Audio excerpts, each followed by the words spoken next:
Lesson 22, Section 5, Vicksburg, a besieged city. The Civil War was a war of many technological firsts. It was the first American war to use railroads to move troops and to keep them supplied.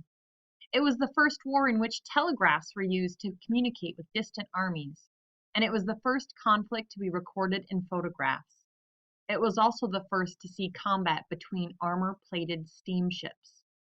The Merrimac and the Monitor.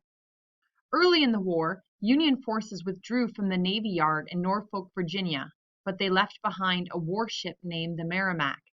The Confederacy, which began the war with no navy, covered the wooden Merrimac with iron plates and added a powerful ram to its prow. In response, the Union Navy built its own ironclad ship called the Monitor in less than 100 days. Said to resemble a cheese box on a raft, the Monitor had a flat deck and two heavy guns and a revolving turret. In March 1862, the Merrimac, which the Confederates had renamed the Virginia, steamed into Chesapeake Bay to attack Union ships.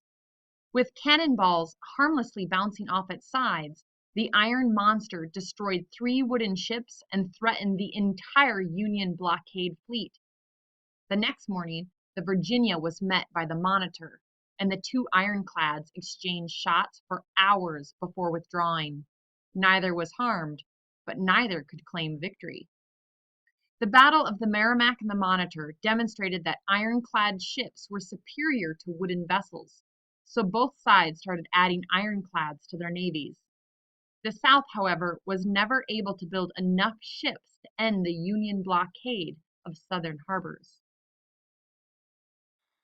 Control of the Mississippi. Ironclads were part of the Union's campaign to divide the South by taking control of the Mississippi River. After seizing New Orleans in 1862, Admiral David Farragut moved up the Mississippi to capture the cities of Baton Rouge and Natchez. At the same time, other Union ships gained control of Memphis and Tennessee. The Union now controlled both ends of the Mississippi, which prevented the South from moving men and supplies up and down the river. However, the North was similarly unable to move along the river, as long as the Confederates continued to control one key location, Vicksburg, Mississippi. The Siege of Vicksburg. Located on a bluff overlooking a hairpin turn in the Mississippi River, the town of Vicksburg was easy to defend and difficult to capture. Whoever held Vicksburg could, with a few well-placed cannons, control movement along the Mississippi. Even Farragut had to admit to fellow officer David Porter that ships cannot crawl up hills 300 feet high. An army would be needed to capture Vicksburg. In May 1863, General Ulysses S. Grant battled his way to Vicksburg with the needed army, and for 6 weeks, Union gunboats shelled the city from the river while Grant's army bombarded it from the land. Slowly but surely, the Union troops burrowed toward the city in trenches and tunnels. As shells pounded the city, people in Vicksburg dug caves into the hillsides for protection. To survive, they ate horses, mules, and bread made of corn and dried peas. It had the properties of Indian rubber, said one Confederate soldier, and was worse than leather to digest. Low on food and supplies, Vicksburg surrendered on July 4, 1863.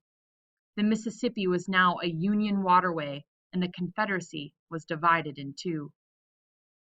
Problems on the Confederate home front. As the war raged on, life in the South became grim. Because of the blockade, imported goods disappeared from stores, and what few items were available were extremely expensive. Unable to sell their tobacco and cotton to the North or to other countries, farmers planted food crops instead. Still, the South was often hungry.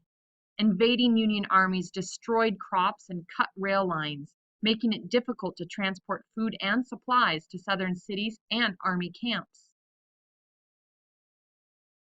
As clothing wore out, Southerners made do with patches and homespun cloth. At the beginning of the war, Mary Boykin Chestnut had written of well-dressed Confederate troops in her journal, but by 1863 she was writing of soldiers dressed in rags and tags. By 1864, Southerners were writing letters like this one to soldiers on the battlefront. We haven't got nothing in the house to eat but a little bit o' meal. I don't want to you to stop fighting them Yankees, but try and get off and come home and fix us all up some.